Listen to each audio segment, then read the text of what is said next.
Bueno, ya es martes de análisis político, ya está mi querido Javier Molina, politólogo, ya de casa, que hay temas importantes. Mi querido Javier Molina, ¿cómo estás? Hoy no está Mayrita, le mandamos un saludo. Espero que te recuperes muy pronto, mi querida amiga.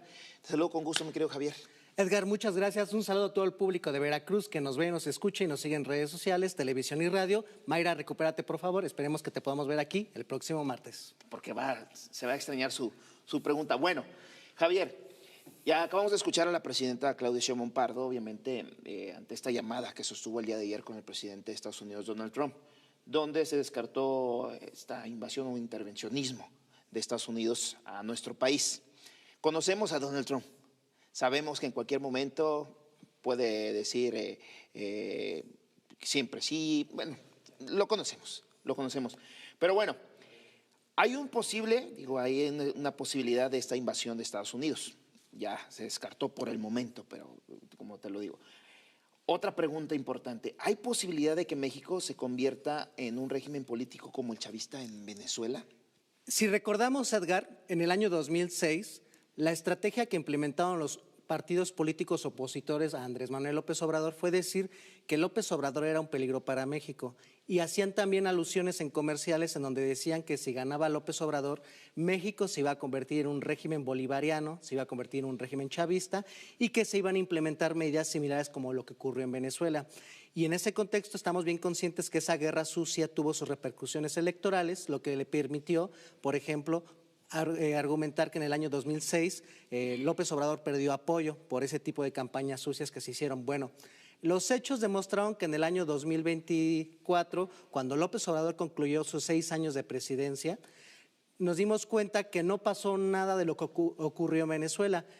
Vimos que las inversiones extranjeras llegaron a México, se tuvo muy buenas relaciones comerciales políticas con Donald Trump, se tuvo relaciones también muy buenas con John Biden, y nos dimos cuenta que el modelo político mexicano tiene raíces muy fuertes en su propia historia. Tenemos que tener consciente de que nosotros tenemos un régimen que abona por un estado de bienestar, y dentro del modelo de estado de bienestar está dentro del sistema capitalista. Pero ¿cuál es el papel vital que tiene el Estado? El Estado se convierte en un eje regulador entre la sociedad, los sectores productivos y económicos, y trata de tener una conciliación para tratar de tener una mejor distribución de la riqueza.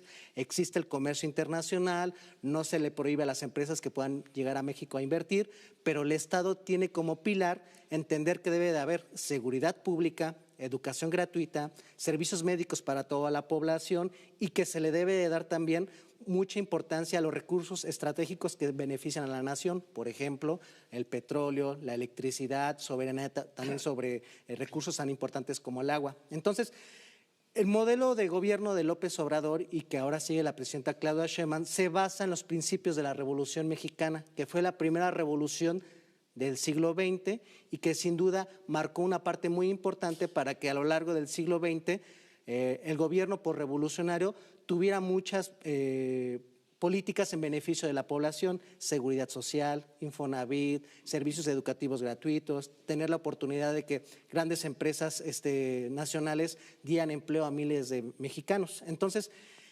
una vez ya entendiendo eso, qué representa la historia de la izquierda mexicana, nos vamos a dar cuenta que en México un gobierno progresista y de izquierda adopta las banderas que en su momento los gobiernos neoliberales dejaron de la revolución. Entonces, uno de los argumentos, aparte de que Donald Trump quiere los recursos naturales de Venezuela, es de que se argumenta de que Venezuela es un régimen autoritario, que no hay democracia y que ese peligro existe para México. Bueno, nosotros tenemos nuestra propia historia muy rica en movimientos sociales, en donde la Revolución Mexicana reivindicó a las clases populares, a los campesinos, a los trabajadores, a las clases medias.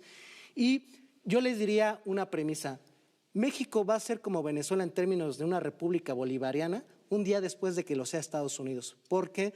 Porque tenemos un poderoso vecino que tiene gran presencia militar, financiera, económica. Entonces, es muy difícil que se den esos dos contextos. Uno, porque tenemos a Estados Unidos prácticamente compartiendo un montón de kilómetros de frontera, y por el contexto de que nosotros tenemos una tradición política sustentada en la Revolución Mexicana. Ok. Ahora, ¿qué debe hacer México para evitar, ya se platicó lo de la presidenta con Donald Trump, pero en caso de que llegara a suceder, ¿qué debe hacer México para evitar una invasión como la que ocurrió en Venezuela? Vámonos a la historia. México ya tuvo 2 invasiones de Estados Unidos. La primera en 1846 a 1848, México perdió la mitad del territorio nacional. Yo lo he mencionado en otras ediciones aquí del noticiero, de que desde 1760, desde que nosotros éramos todavía Nueva España, ya se tenía antecedentes de que las autoridades de la Nueva España le reportaban a la metrópoli, en este caso a España, de que Estados Unidos ya tenía pretensiones sobre Texas, California. Entonces, si nos damos cuenta, 70 años después se consumó la invasión, perdimos la mitad del territorio nacional y después nos vamos a dar cuenta que también el gobierno de Estados Unidos presionó a Santana para que vendieran la mesilla. También tuvimos la escena que en 1914 también Estados Unidos invadió el puerto de Veracruz para tratar de contribuir a las fuerzas revolucionarias a sacar del poder a Victoriano Huerta. Curiosamente que también un embajador estadounidense contribuyó a la caída de Madero para que llegara Victoriano Huerta, Madero, perdón. Entonces, en ese contexto, sabemos que tenemos un vecino poderoso, una potencia nuclear, una potencia financiera, una potencia cultural. ¿Qué tenemos que hacer? Primero que nada, México tiene que tener una buena política interna para poder tener estabilidad.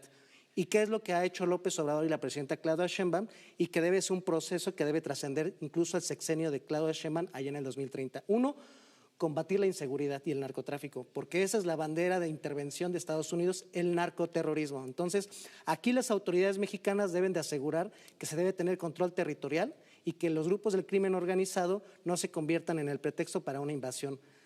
Históricamente se sabe que los grupos del crimen organizado la hacen a veces de grupos paramilitares, de guardias blancas, al servicio de grandes transnacionales. Es decir, se tienen estudios donde se demuestra que en donde querían llegar grandes empresas mineras o petroleras, llegaba antes el crimen organizado a aterrorizar a las poblaciones de muchas partes de México. Bueno, me preocupa que más adelante esos grupos del crimen organizado operen a favor de Estados Unidos para dar el pretexto político de invasión.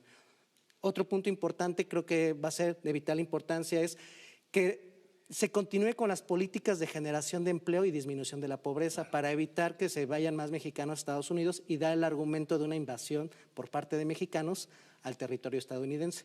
Y esas políticas de la presidenta Claudia Sheinbaum y López Obrador tratan de aminorar las posibilidades de que se vayan más mexicanos a trabajar a Estados Unidos. Lo vemos con la gran cantidad de obra pública que hubo en el sexenio pasado y que hay en el actual proyectado para generar miles de empleos y sobre todo de profesionistas que puedan dar sus servicios profesionales en la gran obra pública que se tiene. Programas sociales en donde se pueda compensar a las familias que puedan alcanzar sus gastos necesarios de supervivencia al mes. Y un tercer punto es una buena cantidad de aumento al salario mínimo para que el gasto de la canasta básica se vea compensado con el aumento que se tiene, que exista menos diferencia entre lo que es la inflación y el aumento de los salarios. Esos serían 3 elementos. Y un tercer elemento para concluir es tener una oposición inteligente. Estamos bien conscientes de que se pueden tener diferencias al interior de México, que se puede discutir diferentes proyectos de nación. Lamentablemente aquí en México también tenemos oposición que está pidiendo la abierta intervención de Donald Trump para sacar a Claudia Sheinbaum de la presidencia de México.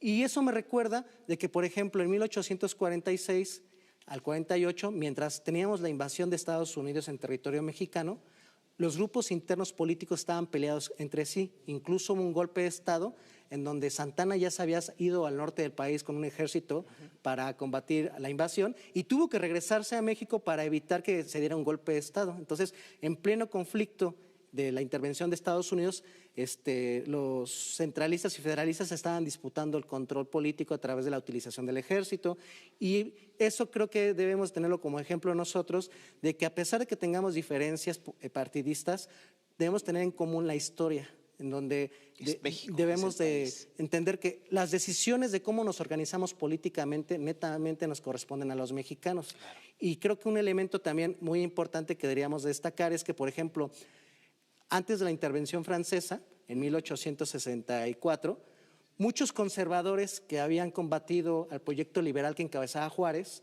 que ellos querían una república centralista, tomaron la decisión de integrarse a las filas liberales para defender a México cuando se dio la intervención francesa y la llegada de Maximiliano, porque dijeron, antes que partido tengo patria. Creo que deberíamos tener nosotros así este tipo de oposición, en donde estén ante nada la participación de estos grupos políticos, entendiendo de que como principio primordial está la patria y la defensa de la soberanía. Así de sencillo. Mi querido Javier, oye, y no alcaldesa en Nueva Orleans, jalapeña, pero bueno, es un tema. Es un tema interesante de que también allá los mexicanos están haciendo valer su peso político en términos electorales. Perfecto, mi querido Javier. ¿Redes sociales antes de despedir? Claro que sí. Por favor, les pido que me puedan seguir en mi cuenta de Facebook. Ustedes ponen en la lupa Javier Molina, Javier con X en lugar de J. Y si ustedes también me quieren seguir en la cuenta de TikTok, lo pueden hacer a través de la búsqueda de Vista.org. Perfecto, Javier Molina, politólogo. La siguiente semana por aquí nos vemos y nos escuchamos para otro tema interesante, desglosadito y desmenuzadito. Nos vemos la próxima semana. Amigo, te agradezco mucho. Cuídense mucho. Y nosotros continuamos con más información. Pero este lado, bueno.